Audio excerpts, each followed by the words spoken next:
দেখেন রসুল আমার জন্য আপনার জন্য কান্না করেছেন, চিন্তা করেছেন, ফিকির করেছেন। আর আজকে আমরা কি করি? রসুলের সাথে নাফরমানি করি। কথা বলেন, করি না?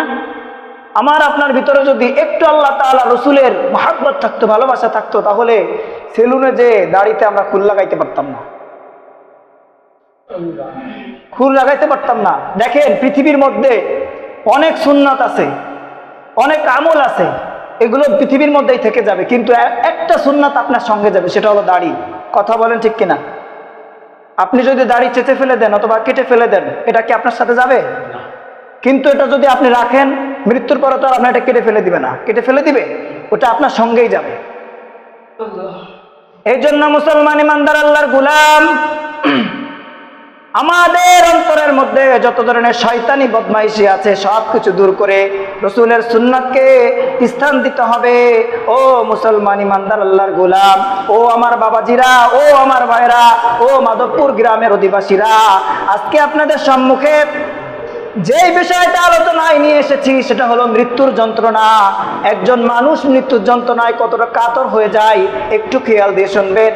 এই মৃত্যুর যন্ত্রণা অনেক মানুষ সহ্য করতে পারবে না, সহ্য করতে না পারার কারণে তার জিহ্বাগুলো বের করে দিবে মৃত্যুর সময়, তা সে পায়খানা করে কাপড় নষ্ট করে ফেলবে। আল্লাহ রাসূল সাল্লাল্লাহু আলাইহি ওয়াসাল্লাম হাদিসের মধ্যে বলেন, ইন্নালিল মাউতি সাকারাতুন, নিশ্চয়ই মৃত্যুর যন্ত্রণা রয়েছে।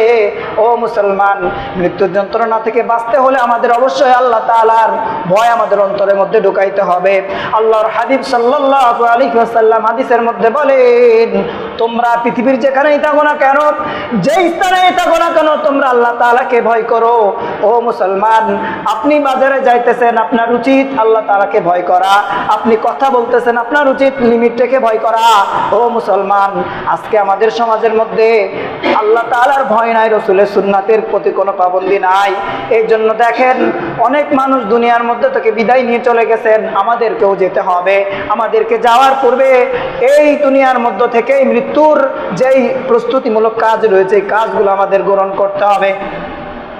সম্মানিত ভাই বন্ধুগণ আমার, আল্লাহ পাক রব্বুল আলামিন কালামে পাকের মধ্যে বলেন, তোমরা যেখানেই থাকো না কেন, মৃত্যু তোমাদেরকে কি করবে? মৃত্যু থেকে তোমরা পলায়ন করতে পারবা না। তোমরা যেখানেই যাও, মৃত্যু তোমাদেরকে ধরবে। সম্মানিত ভাই বন্ধুগণ আমার, হযরত আজরাইল আলাইহিস সালাম, যিনি যমদূত, আল্লাহ তাআলা তাকে একটা প্রধান কাজের জন্য নিযুক্ত রেখেছেন। এই আজরাইলের অবস্থা এত ভয়াবহ হবে যে রাসূল সাল্লাল্লাহু আলাইহি ওয়াসাল্লাম এই আজরাইলকে প্রথমবার দেখার পরে তিনি একটু ভীত হলেন, ভয় পেলেন। তার এই এমন আকৃতি দেখে, তার এমন বিহল কি বলে এটাকে গঠন দেখে, এমন বিহল শরীর দেখে তিনি ভয় পেয়ে গেলেন। এরপরে আল্লাহ পাক রব্বুল আলামিন রাসূল কারীম সাল্লাল্লাহু আলাইহি ওয়াসাল্লামের ভয় কিছুটা কমায় দিলেন। যখন হযরত আজরাইল আলাইহিস সালাম রাসূলের দিকে তাকালেন, তখন আস্তে আস্তে রাসূলের ভয় আস্তে আস্তে কমতে লাগলো। ও মুসলমান, একটু খেয়াল দিয়ে শুনবেন। এই জন্য আল্লাহ পাক রব্বুল আলামিন কালামে পাকের মধ্যে বলেন, আল্লাহু তাআলা ফি কালামিহিল মাজিদ, কুল্লু নাফসিন যায়িকাতুল মাউত সুম্মা ইলাইনা তুরজাউন। পৃথিবীর মধ্যে যত মানুষ আছে, যত প্রাণী আছে, সব প্রাণীরই মৃত্যুর স্বাদ গ্রহণ করতে হবে। এরপরে আল্লাহ পাক রব্বুল আলামিন বলেন, এরপরে তোমরা আমার নিকটেই ফিরে আসবা, সুম্মা ইলাইনা তুরজাউন, এরপর আমার নিকটেই তোমরা প্রত্যাবর্তিত হবা।